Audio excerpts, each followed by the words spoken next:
I've had the Lenovo Legion Go S for a few days now. Here are my initial thoughts. Straight ahead.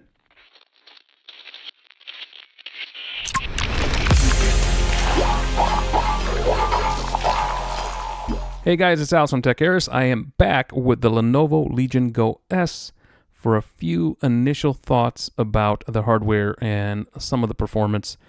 And I'm going to go over that real quick, make this a short video. And I'm going to play some B-roll of the gameplay. We've played a few games on here. Hogwarts Legacy is one of them. Sniper Elite Resistance is another. And Ninja Gaiden Black. Those are the three games that we've played so far on the Lenovo Legion Go S. And playing, let's see here, we played Hogwarts on Steam, and we played the other two on Xbox Game Pass. So let's jump into my thoughts here, and let's take a look at some of this gameplay in the background. All right, here we go. So there are a few differences between this Legion Go S and the original Legion Go, and the biggest difference to me has been the hand grips.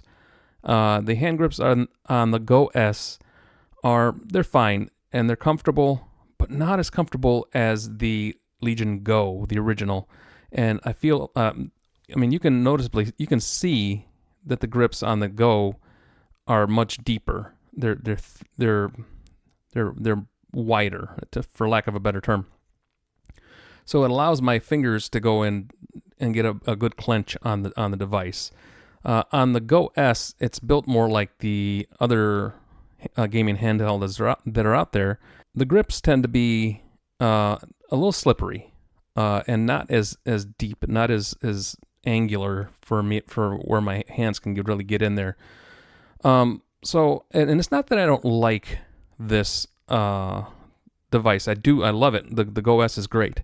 That is my only, really right now, my only one big complaint is the grips are a little bit flush, not deep enough for me to get a good meaty hook into them.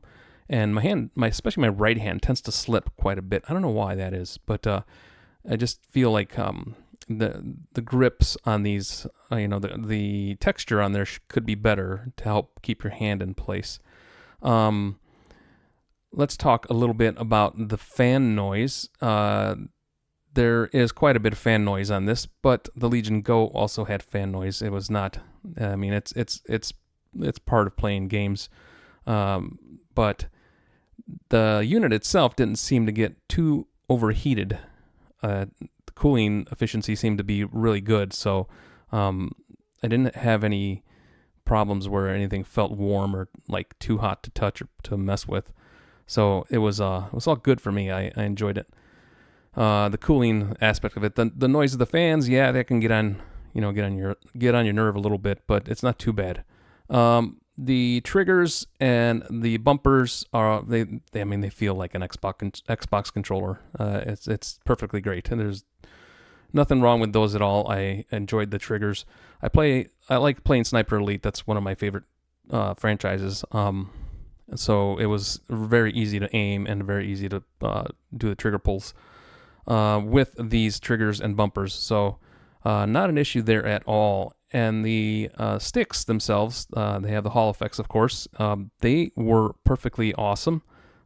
Great for moving side to side and seeing your surroundings. I didn't have any issues with any kind of lag or judder or jitter or, other than operator error, every so often.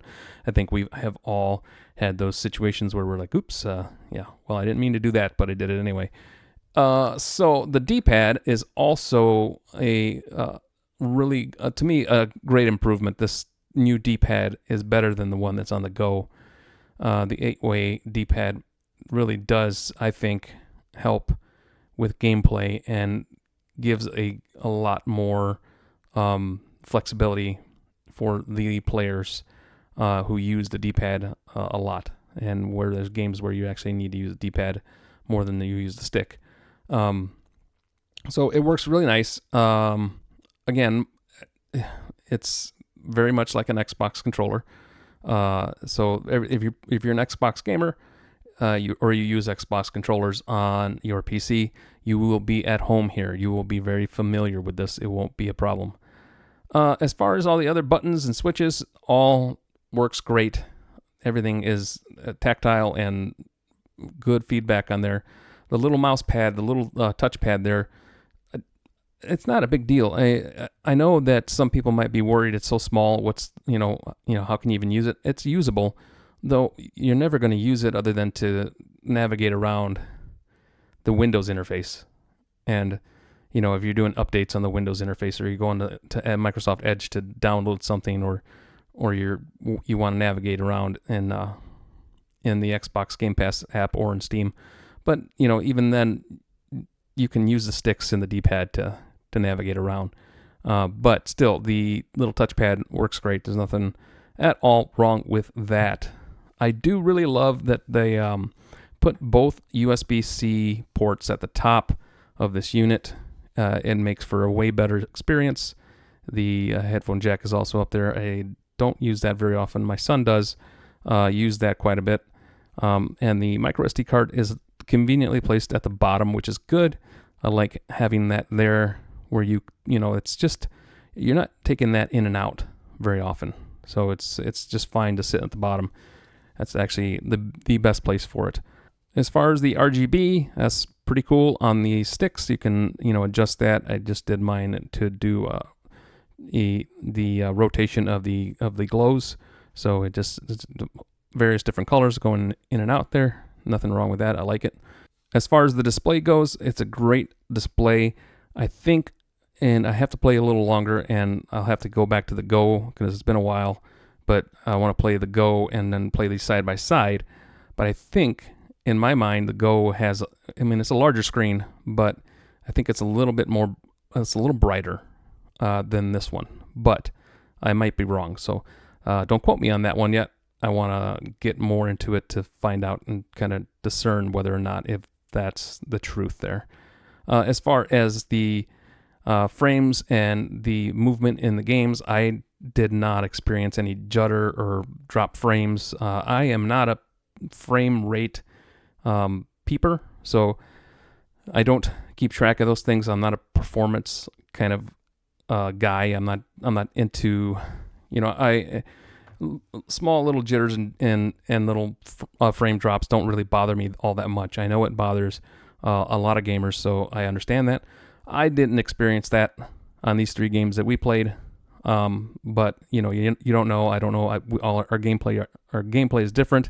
Everybody plays differently, and I guess it depends on the settings. I've been playing this on the balance setting, and for gaming, and everything worked great. Performance has been great. So, other than that, that is it. I just wanted to come back a couple days later, kind of give my first impressions, and put some gameplay in here for you guys to see.